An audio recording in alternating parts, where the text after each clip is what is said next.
let me read my old journals. And I was like, oh, my old journals are horror stories. What the heck? And I hadn't read them in over 23 years. So I was just like, I having that much distance on that kind of trauma. Oh my God. Like I couldn't, I knew it was bad. And then I read all of my journals and I'm like, oh no, it was really bad. This was as bad as I remember it being, if not worse. Welcome to Not in a Huff with Jackson Huff, where we interview newsmakers, storytellers, and all-around interesting people. Sit back, relax, unless you're driving, and enjoy the show. Here's Jackson. Hello. I am Jackson Huff. This is Not in a Huff. Thanks so much for joining me. Yes, the dramatic music is back again. That means we've got quite the story to tell you. Just as you heard from my guest this week, Lindsey Williams, a story that when looking back, she realized was an absolute nightmare, a story that she was drawn back into because a group of people decided to make a documentary, and that documentary was about IBLP, the Institute of Basic Life Principles.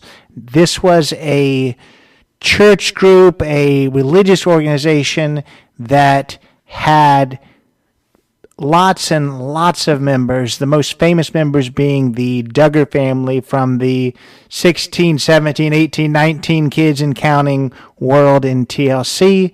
There was a documentary called Shiny Happy People that kind of took the world by storm. I believe in the middle of this past summer on Amazon Prime. Tons of people watched it. Tons of people saw just how indoctrinating, just how crazy, just how mind control like IBLP was and still is for many people. We talked to Lindsey this week, somebody who was in the documentary Shiny Happy People, somebody who shared her story in the documentary. We went deeper into that story. The documentary is 4 parts, so it takes 4 or 5 hours to watch, but her part altogether, I would say 30 minutes maybe. So to get to talk to Lindsey about her specific part this week was really, really powerful. We're going to talk about exactly what IBLP stood for, exactly what the organization did.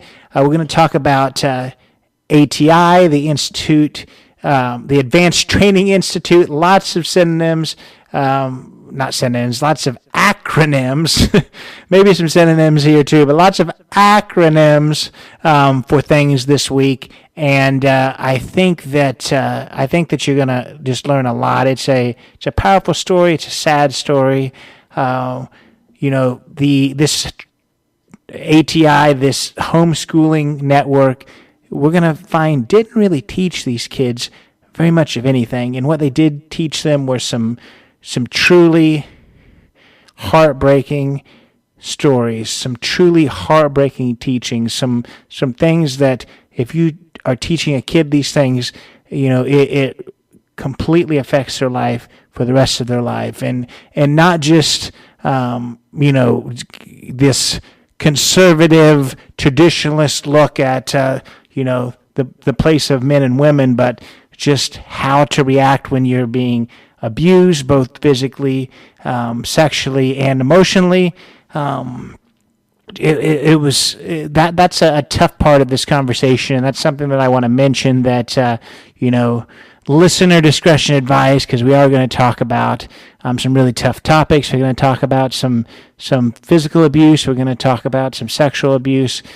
We don't get too deep into that, but Lindsey does have her experiences with that. We're going to learn about the person who created this entire organization, Bill Gothard, and what he was thinking when he created this organization, why he decided to go from running seminars with thousands upon thousands of people attending. Over 2 million people have attended his IBLP basic seminar. What made him decide, hey, I also want to branch out into homeschooling and the wisdom booklets that I create, which is supposed to be people's entire homeschooling experience, don't really do much of anything but be a Bible study. They don't learn math and English and science.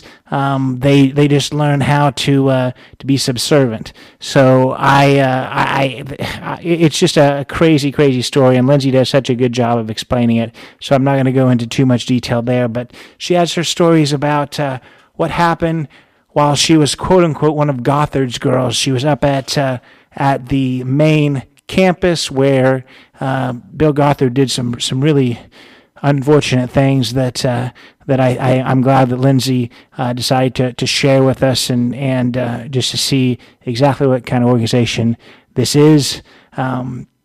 It's changed now, but it really hasn't changed much. Bill Gothard is gone.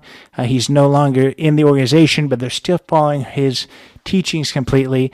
ATI is now gone.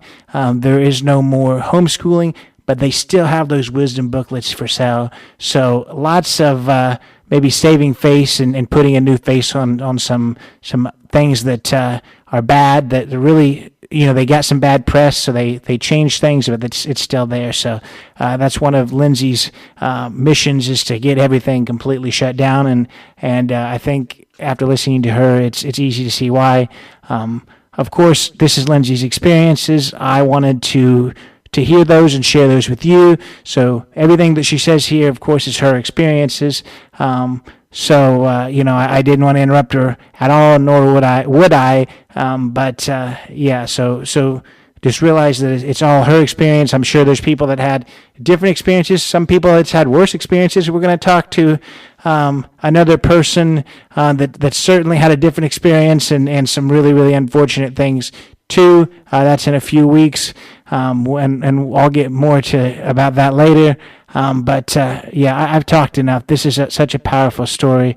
If you've watched Shiny Happy People, I think that you'll learn a lot. If you haven't already, I think that we cover things well enough that you can listen to this first and then go watch that documentary. Go watch the craziness that is IBLP, and you're going to look at the Duggar family in a totally different way. I can almost guarantee you that. So here is Lindsey Williams. I'm here today with Lindsey Williams. Ms. Williams, how are you? Hi, I'm so good. Thanks for having me, Jackson. Yeah, thanks for joining me. We're going to talk a lot about you growing up in an organization that a lot of people would call a cult, and we're going to dive into that. But there was a documentary recently about it. That's kind of what brought everything up. But before we kind of dive into that, because there's a lot there, just introduce yourself. Well, my name is Lindsey Williams, and you guys can find me out on social media at The Cult Chronicles on Instagram and TikTok. And honestly, that's where I started kind of dissecting and digesting how I was raised, because for the last 23 years, I just sort of swept it under the rug and went about my life. And I was like, I got married, I got out of this, and I just wanted to not be identified with my past. I wanted to just create a new life. And so I actually am a working makeup artist and a hairstylist. I was in New York for 10 years. I now live out in LA, and I do a lot of like really cool things. I love my life. I get to travel. I get to work with celebrities. I've done magazine or makeup and hair for magazine covers, for beauty campaigns and advertisements. And it's a lot of work, but I really, really love what I do. And I love that I'm able to be creative, because that was one thing I didn't really have growing up. Creativity was a very, very different definition, because it was always led by spirituality and the Bible, and creativity was actually very limited in your expressiveness. So I love what I do now, and I have become by proxy of my upbringing, I've become an advocate against IBLP and ATI, and specifically the cult leader, Bill Gothard. I'm very confident in calling it a cult. It checks so many boxes. And I know it can make it uncomfortable for a lot of believers, but I think that discomfort begs the question that you look further into the issues to understand why there's discomfort there.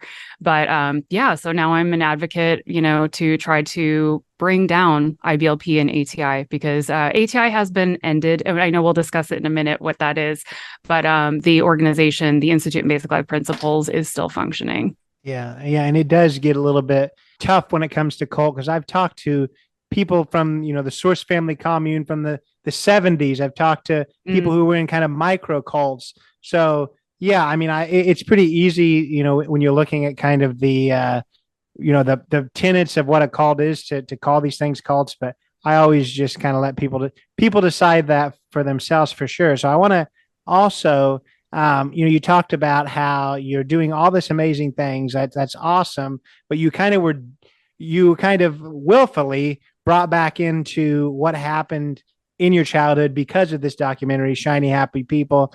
It was a huge documentary. I think a lot of people have seen it, but I want to just, before we get to, the documentary, I want to just ask you about growing up, about your life and how maybe shiny and happy it wasn't. So let's talk a little bit about growing up. We're going to get to exactly what IBLP is. We're going to get to Bill Gothard, but talk a little bit about growing up first. Sure. I grew up first off, my birth father is not in my life. So I was very aware from a pretty young age that like I just felt like something was different between my relationship with my dad and the relationship I had with my mother, but didn't really understand it. Just had like a lot of resistance. And even at like 4, 5, and 6, just like, nah, and just like constantly bratty. And one day I discovered that he like through a conversation he was having with my mother that he wasn't my real father. And I was 8 years old and my world just crumbled. It was like movie level, like what? And I remember running upstairs and slamming the door. I was so angry and I'm like, it all makes sense. It all makes sense. This is why I've been so resistant and da. So that was like a first like awful dynamic as a kid, that like you realize that you're kind of maybe wasn't wanted by one person and now you're with someone that you just have resistance to. So it kind of created some conflict in my head. And then shortly into my childhood, my parents actually got involved with this whole religious program. And I was in public school at the time and ended up moving into homeschooling. And so from a pretty young age, my parents were like, take them out of school.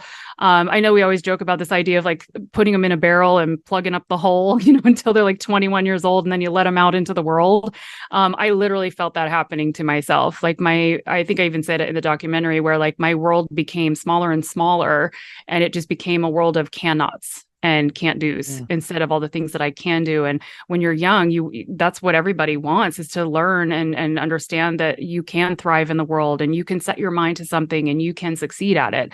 And instead it was like, nope, here's what you're going to be. Here's the line you're going to toe. You're a female, so you're going to eventually get married. You're going to have more children. You're going to homeschool them. It was just like a cycle.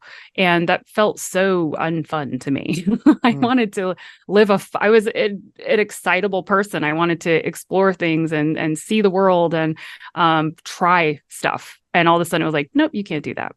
And even in school, I think for what I can vaguely remember, I wasn't a great student. I think there were a couple of report cards where they're like, Lindsay's a social butterfly, and we need her to focus. But I still remember really feeling like I had a thriving mentality at school. And so to come into this homeschooling program that was created again by this organization my parents had fallen into, it was so limited and very scripturally based, which was very narrow. And it wasn't a linear education program either. So you didn't have building blocks as you went through your education. It was just like, well, here's this really difficult thing to understand, but there's no foundation to you understanding it. So grasp onto that. And then, a couple of weeks later, it would be this other thing. And you're like, but I don't know any of this.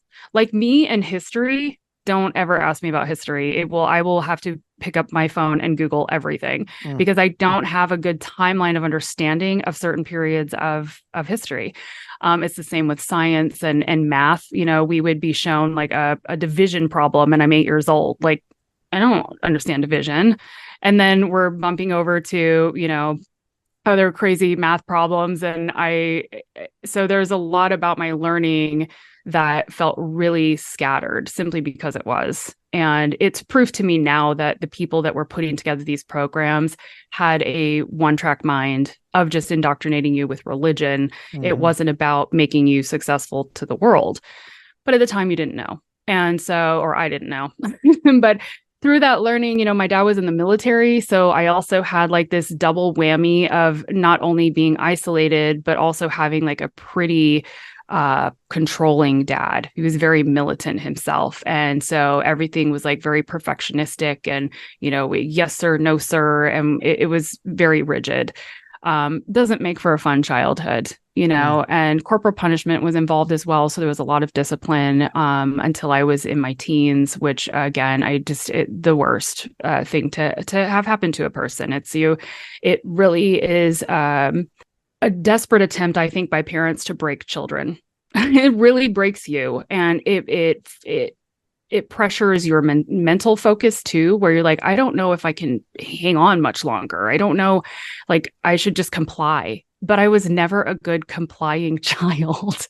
I always had that little bit of, like a rebellious little kick to my spirit. I'm like, no, this is wrong. Or I don't want to do that. I shouldn't be doing this. This is so against how I feel inside. Excuse me. But yeah, so it was very tumultuous in that aspect as well, where I felt like I was going up against, a rock and a hard place. I really wanted to thrive and I was resistant to a lot of things because it didn't make sense. I'm also to this day someone who needs a lot of clarification of something that I don't understand. And there's a lot of insecurity when you're ignorant, when you don't understand something.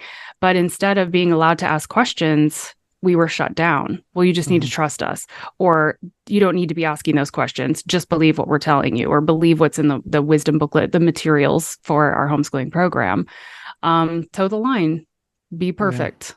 That's really, it was a rough, and at the same time, we're moving to different, Air Force bases and getting into different churches and meeting different people, but then not really being able to like really, really get deep with friends because my parents were always hesitant about friends. Would they be a bad influence on me? Would I be able to stand up and be strong to say, I've given my life to the Lord, I can't watch this movie, those types of things where you're like really standing up for your faith.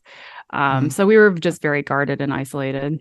Yeah. And it's always interesting when I talk to people about homeschooling and definitely when it comes to homeschooling in a very, strict religious way. And the takeaway, I think, to the average person is whoever set up this curriculum had no idea what they were doing. They didn't know how to set it up. They didn't know what they should be doing. But then you dive deeper and you realize they knew exactly what they were doing. They were setting it up exactly the way they wanted to set it up. Sounds like just like with you guys too, it was set up in a way that you weren't really supposed to know all that much, because that way, if you tried to get out of, the faith, it makes it really hard to be out in the real world when you don't know how to, do basic multiplication and you don't know, basic history. It kind of locks you in and makes you feel like you got to stay in here because this is the only place that I belong. Everyone else knows so much different material. So that is what kind of was eye-opening to me, that it sounds like they don't know, don't know how to set up a curriculum, but they know how to set it up in a kind of a masterful way, really.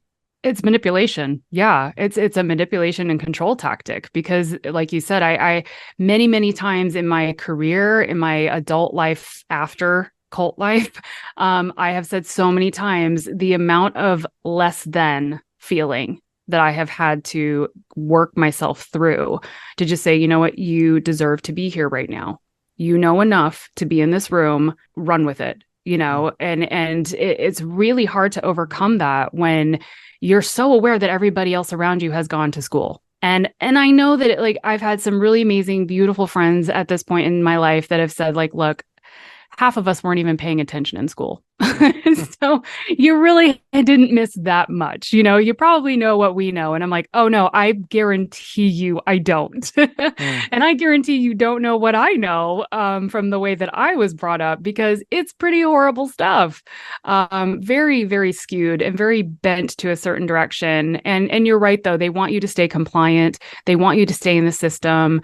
It is definitely calculated in keeping people compliant and to keep them within the community. Absolutely. And this is the toughest question. This is a tall task, given, this documentary took 4 parts and hours to explain, but just in a few minutes, the Cliff Note version, which we had to do a lot of reading in school. I don't know if you did Cliff Notes, but the Cliff Notes version, what is IBLP? And then also, I'm really bad with acronyms. You have another one too. What's ATI. Right. Yeah. IBLP and ATI. So first tell them what the words are, and then yes, exactly. And then we can explain. Right. IBLP stands for the Institute in Basic Life Principles.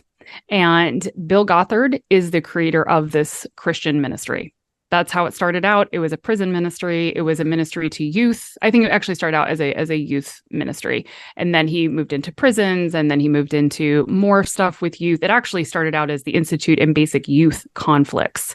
And then that was around the 60s and 70s. And then when he got into the 70s, he switched it over to the Institute in Basic Life Principles. He was expanding. And so that was, I think, a top, that was a title that could reach beyond just youth. He's like, I'm going to reach everybody. So he was, I always liken him to, especially people aren't aware of Bill Gothard at all. I liken him a little bit to like a mini, little tiny baby Billy Graham.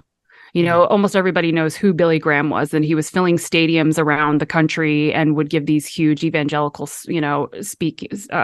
preachings and things like that. Bill Gothard was doing the same thing, but a week-long seminar, and he was filling stadiums around the country, and seminar after seminar in every major city. And he would have the basic seminar and the advanced seminar, and I like to liken them to kind of like booster packs for your Christian faith. So if you are already a Christian in your, Baptist church or fundamentalist church or whatever, and you're like, you know what, I just feel like I need more. He's like the Tony Robbins, Tony Robbins of getting better with your faith. And so he created these programs, and people were just like coming in droves. And this is back when the internet was not really a thing. We didn't have social media at all. We did not have cell phones. So these people would go back into their churches, and they would pass the information on to all of their friends and all of their relatives, and kind of MLM-y, if you will, oh, you've got to hear this. You've got to come to this. And, then more people would come next season, and they would all come with their church members and whatnot. So it caught a wave, in that way. In the 80s, he got this wonderful idea that he should start a homeschooling program, because at this point he's got 2.5 million people that have attended his seminars. And he's like, you know what, if I have this many people, I am assuming, I will say this at this point, I don't know this for a fact with Bill, but I think that he saw this and was like, you know what, we should start a homeschooling program, because we have all of these really well-informed, according to him, booster packed Christians with my programs, and let's make a kids program for them. Let's have an education program so that they no longer have to go out and seek help in the world. They can seek help from us, and again, tighten up that community. And it's really whatever Bill feeds them. And I think it was 102 families that started the very first year that they began this homeschooling program, which is the other acronym ATI. And it stands for the Advanced Training Institute. Pretty simple. But the Advanced Training Institute, it is a homeschooling program that he created with some of these other beginning families, first-year families is what they called them. And a lot of the parents that were involved in this actually helped him create all of the materials. So the wisdom booklets is what they're called. There are 54 of them. And it's a very weird process, but you go through each of these booklets one every 4 to 6 weeks. And it is your core education, your core information. And you can supplement it with things like families would get Bob Jones University and Abeka and ACE, and they would pull in some of these other Christian programs to supplement if the family felt that supplementing was necessary. I know friends that grew up in ATI that had all of these supplemental textbooks, and so they got a better foundation of an actual education, versus my family where it was they'd cherry pick what they thought maybe we needed to resource from a book for, but it wasn't all encompassing. And then there were some families that had nothing extra, and it would just be these biblically based, very fundamentalist, conservative focused indoctrination materials. So as you would go through this process, you might get through 6 to 8 wisdom booklets in a year. And so, it's many years to get through 54 of them. But if you're in the program long enough, like I was, you will go through to where you cycle. You're like, oh, I've finished. I'm at book 54. And you're like, oh my gosh, I'm almost done with the program. Nope. You start over. You go back to wisdom booklet 1 and you just keep going through it, because now you're 8 years older. So you're just going to see it with different eyes. It's so asinine. Like this is not how you learn. This is how you indoctrinate and condition somebody. So that was my homeschooling. And like I said, there were little things that my parents would supplement, but I had a really hard time learning. I had a hard time holding on to concepts because I wasn't given that building block step by step of how to learn. And so I don't know, it will frustrate me until the end of days, but that's basically the program, and it caught fire. I mean, it in 84, 86, by 86 is when my family got involved. So it was in its like second, third year. And by the 90s, there were tens of thousands of families that were involved in this, which is hundreds of thousands of kids, I'm sure at this point. There's so many kids with ATI families.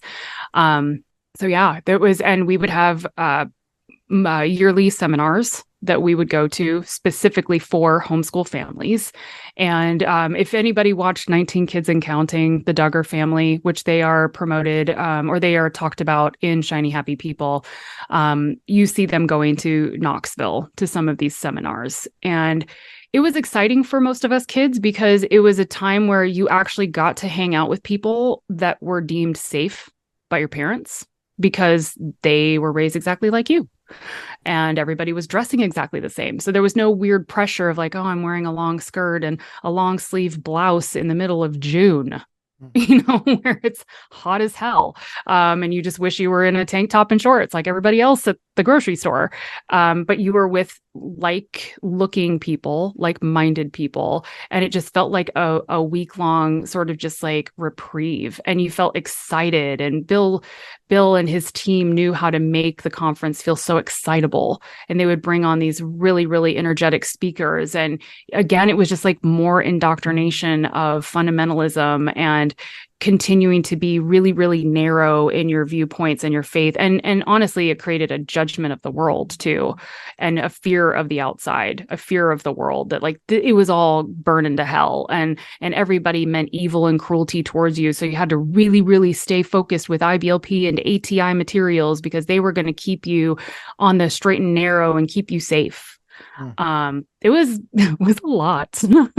It sounds like it for sure. And I always like to ask too, when I have people on that have been in cults, do you think that it started out because cults have slowly get into some crazy things? If cult leaders started spewing just a bunch of nonsense, they would have never had any followers. It's a progression. So I just wonder, do you think that this started out with, and it's hard to really answer the question probably, but do you think with Bill Gothard, do you think this started out inherently bad, or do you think it morphed into something that was just really convoluted? After you answer that, I do have, I guess, one thing that from the documentary that it's a teaching that just is a gut punch to me, but I want you to answer that first. Sure. I think, again, this is pure speculation because it's not something that I've ever had a sit down with him about. But there is a part of me, maybe because I was raised in this from 8 years old, there is a small part of me that thinks that it didn't start this way. I don't think he began his quote ministry with this idea of I'm going to indoctrinate people and just screw with their minds. But I can't profess to know what was in his head. I think that especially in the time that he started to peak and he was at Wheaton College, I think that there were a lot of other religious people that were surrounding him, that were becoming big stars, that were getting known. And I think that as anyone would, you compare yourself to others. And I think he wanted to have something that was of Christian godly purpose. His dad was involved with the Gideon Bible company business. And so I feel like he saw how his dad was involved also in continuing to push Christianity into the world and be a light to the world. So I think that he probably was similar. Like, I want to have this outreach. I think his teachings have always been a bit on the radical side. Even from the very beginning, these basic life principles that he decided to, pull out of thin air, but also he's fully saying it's backed by scripture. They're man discovered. It's something that he decided that this is just how people should live. And he very quickly, though, I think began to, drink his own Kool-Aid. I think that he really began to believe what he was saying and forced that to be the way. And he's a very smooth talker. He would be an excellent salesman. He was an excellent salesman for his own ministry because he knows how to use words. And he's I think, very cunning in how he speaks to people. He makes you feel special. He makes you feel seen. He makes eye contact. He has a very gentle voice, actually, with kind of like this strange lilty cadence to it. I know it because I was around it for a while when I worked at headquarters, but I think that he was just able to really market himself well. And he began to promise people, this is your ticket to success. He truly, I think he truly believed it. And even if he at least believed it enough that everyone else would believe it, and he began to see how easy it was to say this stuff and people would believe him. So I don't know along the journey, couldn't profess to know at all, but it does feel like at some point I feel like if you're creating a movement like this and you have a belief system that you're kind of helping believers to, again, booster pack their faith, I feel like at some point you have to have your ear to the ground as to whether or not this is actually working for people or if it's harming people. And in the 70s, 60s and 70s, things were starting to come out within his ministry of people not acting and behaving the way that they should. And instead of actually dealing with it, they kind of just again, sort of swept it under the rug a little bit, and put the onus on other people instead of the bad doers. Yeah. And that to me just says you're not really caring about the actual effect that your ministry is having. Now, maybe there's a lot of money coming in. You have a little more notoriety. You have, impact now. People know your name and you're just like, well, that would be embarrassing, but let's hide that because also who doesn't love money? And power. And I think with that comes a lot of intoxication of your own pride. So it's hard to know. I feel like the more that I've uncovered too, I look back and I'm just like, wow, I'm really freaked out at probably how long he'd been drinking his own Kool-Aid by the time I showed up, Right. Yeah. And I think the easy way to kind of see just how persuasive that he was, because there is the fact that, there's a lot of leaders in history, some of the most, notorious ones weren't at all like who they were, professing is important. In his ministry, it was important to, have traditional marriage and to have a lot of kids. When, if I am not mistaken, he was not married and had no children himself, correct? Correct. Which is just shows the salesman that he was. He's professing this is important, but he didn't actually do any of that himself. So I thought that was pretty big. The thing that I want to point out too, because we're kind of just talking at a very basic level, and it may be hard for some listeners just to, I guess, grasp yet what the bad parts were. Obviously, the indoctrination is bad, but I want to bring up one thing from the documentary that was a kind of a gut punch to me, and that was, and let me know whether this was truly, I guess, a teaching or just something the documentary kind of threw in there, where it was telling girls if they were, sexually abused, that it was actually almost a gift from God because God knew that you could handle something like that. That is the craziest, saddest thing I've ever heard. Talk a little bit about that. Yeah, it's probably one of the things that infuriates me to this day and will until I die. It's very insidious that the ownership of any type of sexual abuse would be the onus of just one person.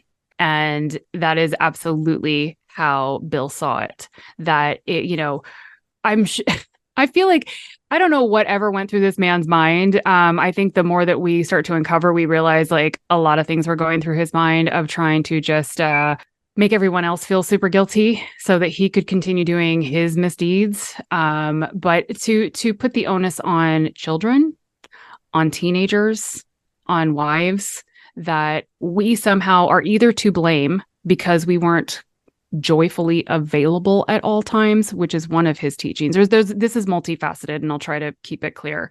But one of the angles where abuse happens is between the husband and wife, where Bill says that according to scripture, from Bill's perspective, wives must always be joyfully available sexually for their husband. all times, no matter your emotions, your feelings of the day, how you're feeling physically, if you're awake, whatever it is, doesn't matter, joyfully available. So if you're not willing to do that, what happens to you? And it depends on the kind of man you marry. I'm definitely not saying that like all men in IBLP and ATI belief are cruel men. But if you have that type of proclivity, it will come out. And so marital rape is a thing. It is a thing. And I don't care how many people want to try to fight me on it. It happens, especially in these high control situations. And if you're someone like myself, where I was raised to always with this understanding that when I get married, I will be joyfully available, even though I don't understand what sex is at all, because purity culture keeps me from knowing anything about an intimate relationship. I just know that when I get married, I need to be happy at all times, no matter what. Shiny, happy people. So that's one aspect where the abuse can happen. But if that wife were to go to Bill and say, my husband is raping me, my husband is taking advantage of me, da, da, da. Well, this is a wonderful opportunity for the Lord to bless you. He has said this to people, to girls that have come to him and said that my father or my uncle or someone in the church is sexually molesting me or, putting themselves on me.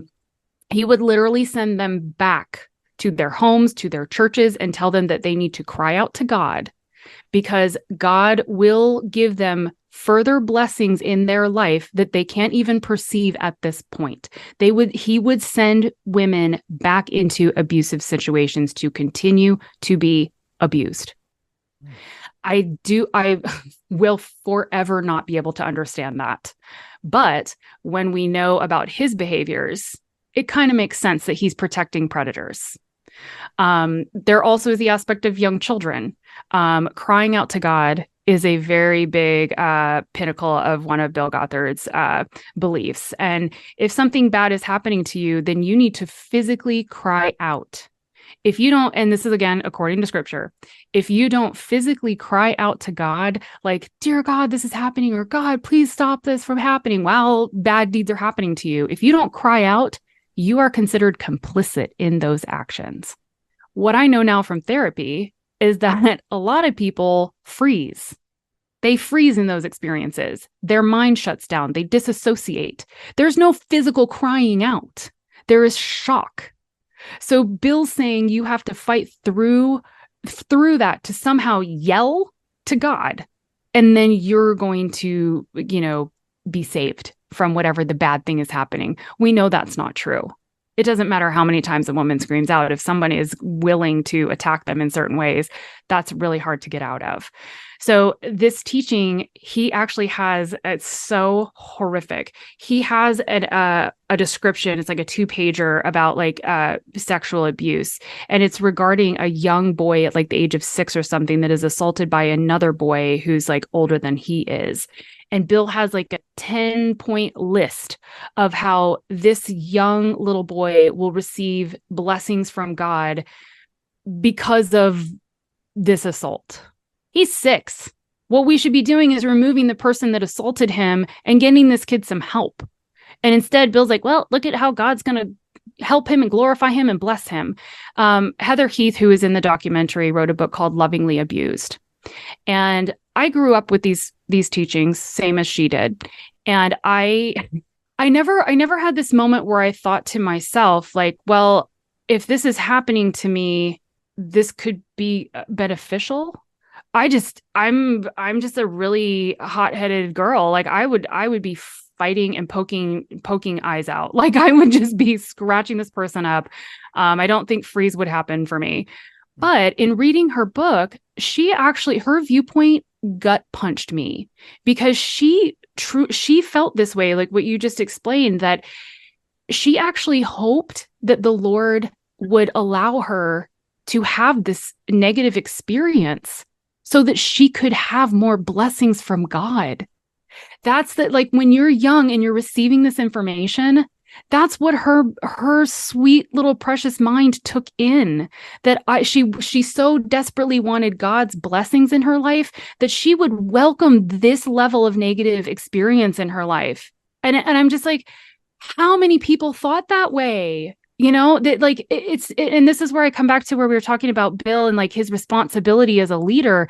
Is he going out and making sure that people understand what he's saying? That we shouldn't look for this, that we shouldn't hope that we are hurt and harmed so that God can bless us further. But there's a very big, there's a martyr complex in Christianity.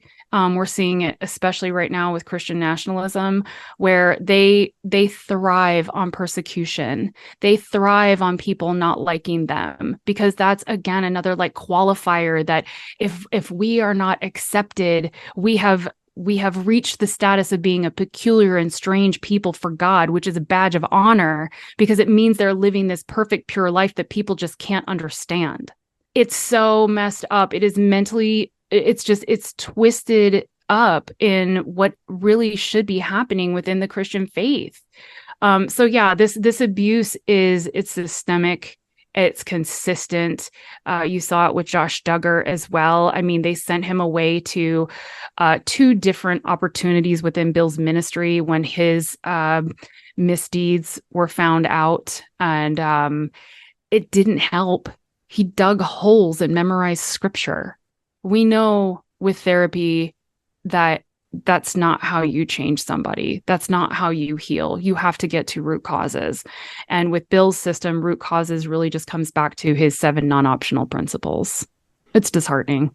That's awful. There's really no words for all of that, because that's just, I mean, that's unfathomable, really. And I want to ask you, just talk about, we talked about Bill Gothard, and you've got a little bit more experience than just the I guess just those big seminars. Talk a little bit about your experiences with him, because I think that you were relatively close to him at one time. I was. I went to one of the seminars, and I was teaching their children's like breakout sessions for kids while the parents were in the seminars, and happened to be staying at a hotel. Didn't know he was staying at the same hotel. So it was very happen chance.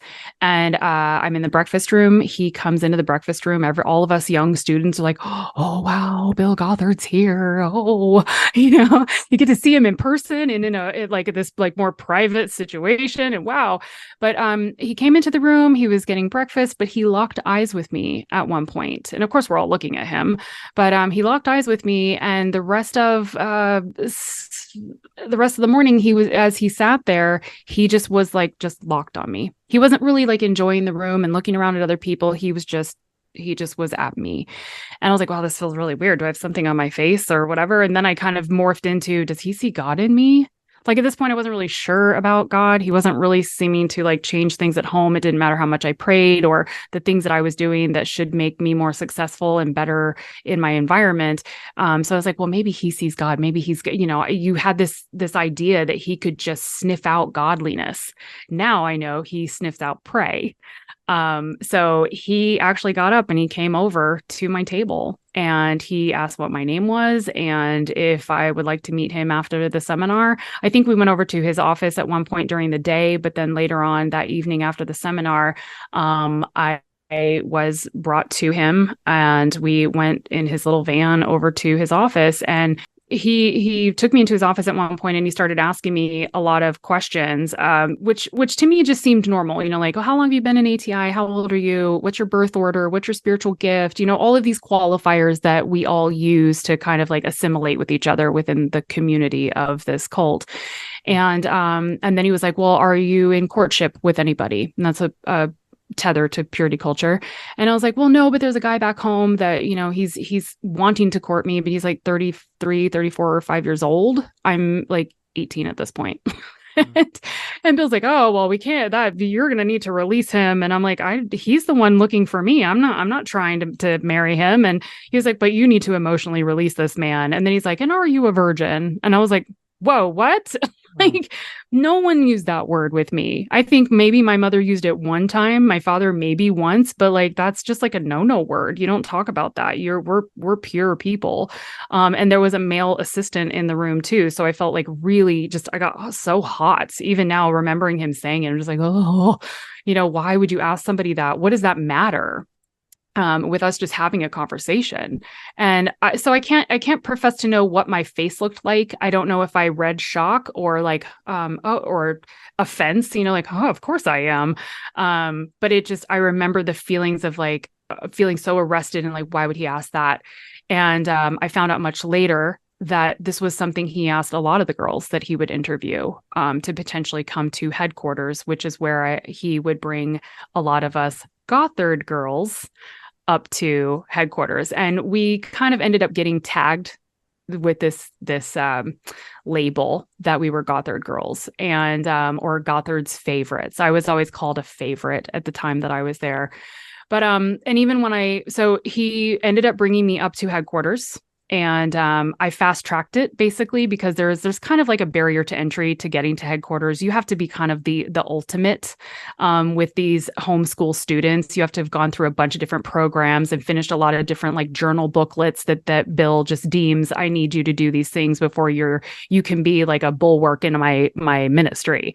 And instead, here I am like teaching kids, and the next thing I know, whoop, I'm up at headquarters. And again, talk about imposter syndrome and feeling less than. Even there, I felt less than. I was like, I know that I just fast tracked myself here, but I didn't do this. This is his doing. And he would even tell me, he's like, be careful with what you say to the other young ladies while you're here and our times together, because they're not going to understand. They're not going to understand the relationship that we have. And I help a lot of girls and, a lot of young people, he would say. And so he's like, just be careful because they might not understand. And I thought, oh my gosh, people are jealous here. Like that just seems so out of body to me. Like, why would you be jealous if he's like this spiritual leader? And I had a lot of trouble back at home. It was a very troublesome home. And he dug into that. He loved that I didn't know my birth father. He immediately was like, oh, you're considered a bastard in God's eyes. And, I will be your spiritual father. And I'm just like, wow, like bastard, like that just seems a little extreme. Plus I have a stepdad, like, do I really appreciate how he's treated me? Of course I don't, but he is a father. If we're getting technical in the spiritual umbrella system and the authority structure that Bill lines out, I have one. But he was very big into, well, I will be your father. He loved this idea of being father to the fatherless. And I'm like, whatever floats your boat, man.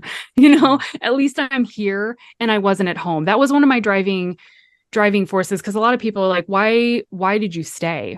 I stayed because home was far worse to me, and what was going on at headquarters, at least I had a lot of what I perceived as freedom because I wasn't living under the rule of thumb of my dad. I was able to be constructive. I worked in the office for the homeschooling department, so I was like assistant to the I was an assistant to the director that was in the division that I was working in. So I really thrived on that. And I loved feeling very stimulated with just doing all of this kind of like data entry work and then, finances and whatnot. It was exciting. And I'm young. So I'm just like, yeah, bring it on. Let's do all this for God. But during my first 6 months there, Bill would constantly want to have prayer time with me. And the first time I will never forget, because it was the first time that became many, many times, 3 to 4 times a week, over 4 to 6 months, he would have prayer time with me. And he would always ask me like, hey, can you come up to my office? And I would bring my Bible and my tote bag with my pen and notebook. I was just ready to do whatever God needed for me to do with Bill. And I would just sit there like a little porcelain doll, just sit there in his office while he would dictate letters and all kinds of materials to his assistant, who would type away furiously at the computer. And I literally would just sit there. And sometimes Bill would like wink at me and I'm like, did he just wink? Because that is so not godly. That's not, again, according to his teaching, a wink is a defrauding, a promising of something that you can't fulfill type of action. It's flirting. And I'm like, he did not just do that. But I'm like, no, he did. So I'm just sitting there in my own mental torture chamber while I'm like being cute for Bill here at the desk. But very early on in my time there, he was like, well, Lindsey, let's have prayer time this evening. And he excused his assistant, who kind of delayed for a few minutes about like leaving. I will never fault this young man because he was raised like I was. And I think you're just like, well, my authority wants me to leave, but I respect the fact that he had hesitation. but he was in a difficult position too. Like, what do I do? Anyway, so I give him a pass. I always will. But Bill was like, oh, come over to the couch and let's pray. So I went to sit down on the couch and he's like, well, let's kneel. I'm like, okay, I don't really like kneeling to pray, but okay. So we get down to kneel and I go to pray, and he just, with my eyes closed, he grabs my hand in his and he starts rubbing my hand with his thumb. And then he starts pressing the upper part of his body, his shoulder, his elbow. And then it's like all of a sudden his side, and he was wearing his jacket and everything. So he was kind of like really reverberating heat off of himself. Like just, he was so close and he just kept pushing himself into me. And I'm like, what is, like, I kind of tried to lean away, but I'm like, this is going to get weird because I'm going to be like toppled over if I just keep moving away, because he kept pushing towards me. So I was like, okay, I'm just going to get rigid and just try to stay upright while he's kind of shoving into me. And it, like his hip, his thigh, his knee, all the way down to his foot. And then his foot started just like clinking against mine, but we were both wearing shoes. So it was very awkward to me. And again, I haven't really been touched in my life. And so this is like really sensory overload. And I'm just like, I don't understand how this is prayer right now. And he's just praying along. Like I can hear his gentle, languid voice, supplicating with God, but I couldn't tell you what he was saying. I'm just like, why is this happening? And then all of a sudden he leans his head on my shoulder and up against my head, and he like nuzzles, and then he kind of pushes on me again, like he's trying to get my attention. And all of a sudden he whispers, it's your turn. And again, this naivety and innocence. And I'm like, my turn to push against him? Like, is that, because that's all I could focus on. And then I was like, oh no, he means pray. It's my turn to pray. And I was like, okay, I better pray with all the fervor I can and as quickly as I can, so that I can just get his hand out of mine and just get away from this. This is so icky. And so I did. I don't remember what I prayed, and I was like, and amen. And I very quickly like stood up and I walked over to the desk and I grabbed my bag and my Bible, shoved everything in. I was like, this was lovely. Praise the Lord. And thank you so much, Mr. Gothard. I'm going to go now. And I just dashed out. That was the first time, and it became the many times. And I just knew that this was happening, and I just had to steel myself that this is what he was going to do. And it was clockwork. It was the same thing over and over and over for months. There's many other girls now that have come forward that, have stories that freak me out because they are just like mine. There's little variations, differences. I think maybe it depended on our personality, how far he felt he could push us, the conditioning aspect of it, like what could he do and for how long, because he never really went that much further with me. The only other thing that he was really big about was footsie, which he would do constantly. I just felt like his little like porcelain doll person that he would just be like, oh, come and sit at the front table with this delegation. Oh, there's another delegation. He would grab me at different times and be like, hey, this afternoon I've got this meeting and these people are going to be there and I'd love for you to be there. And so I would just have to like go up to the staff center and sit down in this meeting, and he would find a way with his foot to just like rub my foot. And if I tried to move away from it, I think I said it one time that it was like Inspector Gadget. It was like he was disconnecting his hip and just like moving his leg as far as possible. And I know I laugh about it, but it's just like, I sometimes would think this. I'm like, you're a short guy. How is your leg this far over and you still look like you're just sitting like a marionette doll at the table, and no one's going to be the wiser. It was just insane. And this whole time that this is happening, I really thought, not out of a consciousness of like, oh, I'm so special, but I just thought it was the only one that this was happening to. And I just was so scared. I didn't want anybody to see this, because I knew that if somebody saw this, it was going to be my fault. Well, you did something to attract him. So the onus is always going to be on the female. If a man in this culture stumbles morally or sexually, it's always going to be us that, we're just like the little bait over here that we're constantly trying to bring people into our wiles. And it's just like, he started it. Like, I literally feel at that point, that's what I would have been like. He started it, not me. So yeah, this constantly happened. It happened in vans. It happened around other girls. And I found out after the documentary, actually, one of these girls reached out to me and she was like, yeah, I remember in the van, sometimes when we would go from Chicago to Indianapolis to one of the training centers there, she's like, he would invite you to take off your shoes. So I would take off my shoes and then he would have his shoes off with his socks on and he would footsie me with his sock. And when she told me this, like, yeah, I remember when he invited you to take your shoes off, I was like, no, you like people actually saw this whole time. I'm thinking, oh, I've kind of just hidden this well, or it was dark in the van. And like, no, people saw this happening. And yet all of us being women, what could we do about it? And for the young men, also, what could they do? It's going to bring shame to their family. They're probably going to get sent home from headquarters, or they're going to be gaslit and told like, oh, there's nothing to see here. That was incorrect. Or maybe also they would get us girls in trouble. So maybe there was an aspect to that where they're like, well, I don't want to get Lindsey in trouble. She isn't doing anything wrong. It's Bill. At the end of the day, I fault the board of directors for never calling this guy into like getting him in line or kicking him out sooner. Because far too many girls were sexually harassed and assaulted by this man. I'm not alone in this story.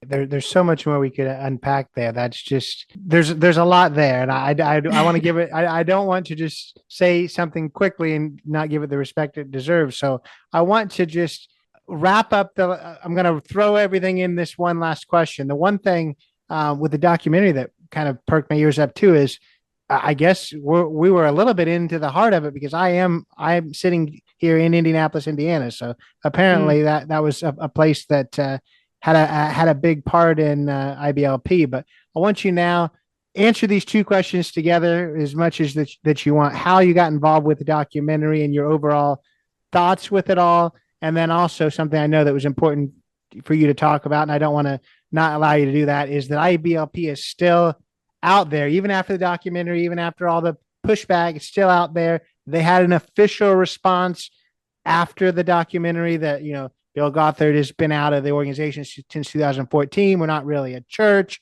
We just help people, just like you said, booster packs. I like that. That's that's a clever way to say it there. So talk about your involvement with the documentary and how you thought that went, and then also your message with IBLP. Sure.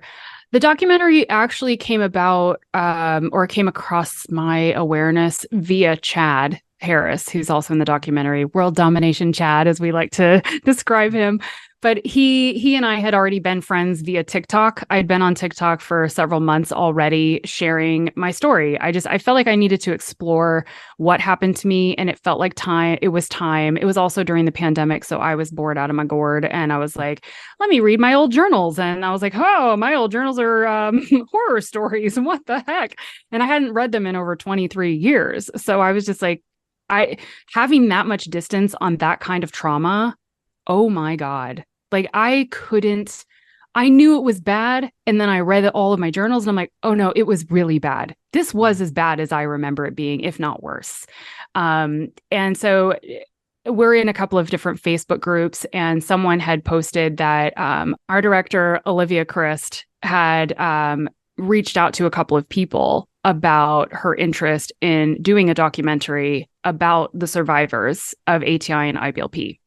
And so she was doing a few interviews. Chad had talked to her, and then he was like, Lindsey, you really need to talk to her. Like, I think that this would just be like really good, really good. And I'm like, okay, yeah, let's do it. Because I was getting comfortable with telling my story. If I had not gone on TikTok, I don't think I would have involved myself with the documentary. But because I allowed myself to start speaking out and using my voice and trying it on for the first time, I was like, you know what? Yeah, I'm angry. And I also feel very justified in the damage that has been created through generations of people. And this needs to stop. And so, yeah, I spoke with Olivia and her partner over at Chick Entertainment, Lauren, and we talked for like 3 hours. And they knew so much about ATI and IBLP. I was floored. I was impressed with how much they knew. And I was like, okay, you guys know what you're talking about. You understand the environment, because it's a very difficult environment to understand. And I was very surprised and impressed by that. And I was like, you know what? I'm on board with this. And that was 3 years ago. that we had that first conversation. And then just being able to watch their tenacity to get the funding that it needed, to get the support that they needed, for it to actually go on Amazon. I am so proud of those two. Olivia has absolutely put her heart and soul into this documentary. And I think people forget, and they see Amazon and they're like, oh, it's Amazon, the beast. And you're just like, yes, it is. And we're very proud of the fact that we were able to get it on such a huge platform. But this all started with Olivia and Lauren. And I always want to put it back to them and those two girls who felt this burning need to allow us to share our stories and what was so wrong with Bill Gothard's systems. So cheers to my two darlings who I'm still very close to. The experience was great. I interviewed for 5 hours. I think I don't even know how long I'm in the documentary, but I was like, wow, did I talk my head off for 5 hours with them? And there's still so much more. But for people that are interested and curious, you can go over to my TikTok because I'm still sharing a lot of my story there, and on podcasts like yours. So I'm very proud of them. I'm proud of all of the people that I was with as well. All of my fellow docu-siblings, as we call each other now.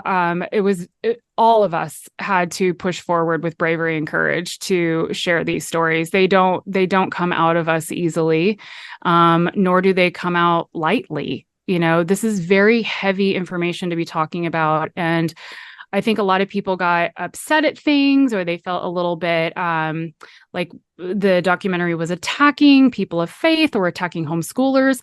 I can understand where people might have walked away with that perception. But again, like I said in the very beginning, if you are feeling uncomfortable about something, you yourself should be digging a little further as to why that is uncomfortable and not sit in a seat of defense. If you're in defense and denial, and that's the way you come to the table, then yes, almost anything can be offensive to you. So it is not a hit piece on homeschoolers. I know a lot of people that homeschool, and those kids are freaking brilliant children because the parents actually care about the academic education that their children receive. Also with the pandemic, also with gun violence that's going on, I respect parents taking on the task of bringing their kids into the home and bullying. It is heartbreaking what's going on in our public school systems. So I respect parents that choose to homeschool their children, but I will always put the caveat of you had better not be harming them in your home. And I will always advocate for oversight of any person homeschooling. And again, if you're afraid of the government coming into your home, you need to look deep inside yourself, because I think that you have something to hide, and that should not be your first feeling is defense and denial. So again, I don't think it's a hit piece on homeschooling. If I did, I wouldn't have been involved in it, because I do respect that there is a place for homeschooling. And as far as Christianity, I will profess that I am now an atheist. And yes, it is a byproduct of how I was raised and how I was abused and harmed in a very fundamentalist religious system. However, I have done more questioning of my faith than probably most people will ever question of their faith in their lifetime. And again, if people think that it's a hit piece against Christians, they need to look deep inside themselves, because maybe their behaviors are not as Christ-like as they like to think that they are. It's a hard topic. It's a hard sell, but I stand by the documentary, and I'm very, very proud of it. And if anything, the thing that I'm most sad about is we didn't have more episodes, that we weren't given more time, because a thing like this, as we're finding in 1 hour of conversation, there's so much to dive into. And I feel like with the 4 episodes, they did everything they could to put as much as they could in, because that's all they were afforded by Amazon. So mad respect to the producers and directors for pulling together such a concise collective narrative of all of our journeys. And here's to fingers crossed, hoping that there's more. If you guys are interested, please reach out to Amazon. You can do that. Go to their social medias, send them messages. They read their messages, because the whole point of them making money is you being satisfied with what they show. And they want to know what the public is interested in. So please hit them up if you want to see more of Shiny Happy People, because I know I do. There is a lot more to all of our stories, not just mine. And there's a lot more to know about IBLP itself. So I'm going to caveat into your other, or segue into your other question. that the fire that still burns in me regarding IBLP, like, yes, Bill Gothard is out. He's no longer a part of the IBLP ministry that he started, which has got to be a solid burn against him. However, his legacy still exists. And IBLP is still functioning. Their homeschooling program, the Advanced Training Institute, did get shut down. I think it was preemptive to the documentary coming out because they were aware that the documentary was being made. And it very conveniently just kind of ended. So we're like, that's interesting. But they are still selling 14 of the wisdom booklets on their website, even though it's not a homeschooling program. You don't have homeschool support anymore. They still sell the wisdom booklets, but they've shifted the narrative, which is not surprising to any of us, that they're now just Bible study materials. So if you would like to get my education materials, if you would like to see what I was learning as a child as my ABCs and 1, 2, 3s, you can now take it into a Bible study and you can praise God with them. And it's a pretty big slap in the face to what I think we've always known, like validating, but also a slap that we always knew it was insufficient. You do not go and get a 10th grade science book and go have a Bible study from it. But if you have indoctrinating materials, you can go have a Bible study off of that, because you know what? That's all it is Bill Gothard and all of his lackeys. It is their interpretation of the scriptures. That was my education. So IBLP still exists. The board consists of Tim Lewandowski, John Bechtel, Gil Bates, and David York. They are the 4 men that are the head of IBLP. They are still having seminars. They are still having camps. Alert still exists. Again, like I said, the homeschooling isn't there, but people that were homeschooling in it are still homeschooling their kids. Like, they're hook, line, and sinker. They have all the materials. There's just no support anymore. So I will not fully have a great night's rest until I know that IBLP no longer functions in any capacity. So be aware of it. The way that they are existing now, though, is by rebranding. So they do have IBLP.org, I believe is the website, but they've rebranded into Embassy Media, Home Discipleship Network. They have Commands of Christ as a podcast that they have. Be wary, because that is still all of Bill Gothard's indoctrinating materials. They're not deviating from it, which I thought, like, oh, maybe they would. He's out. Some of this seems a little suspicious. Maybe we should, kind of tame it down a little bit. No, it's the same materials. I tortured myself by watching, they will air live some of their conferences. I tortured myself by watching one of their week-long conferences, just tuning in while I'm in renovations with my house. So I'm like, I have all the time in the world while I'm hammering at walls as I get more increasingly upset at the fact that this is all still going on. Hammerings get harder and harder. Just destroy the walls. I was literally deconstructing. But hearing actually how much worse the rhetoric has gotten. They haven't tamed it down. They've upped the ante. And Gil Bates specifically is just a real piece of work in the way that he sees Christianity, patriarchy. It's very scary. And I think that we all need to be very aware of these types of people that are truly the wolves to me, they're not even wolves in sheep's clothing, if we want to go with like more of like a scriptural kind of reference, but they're just wolves now.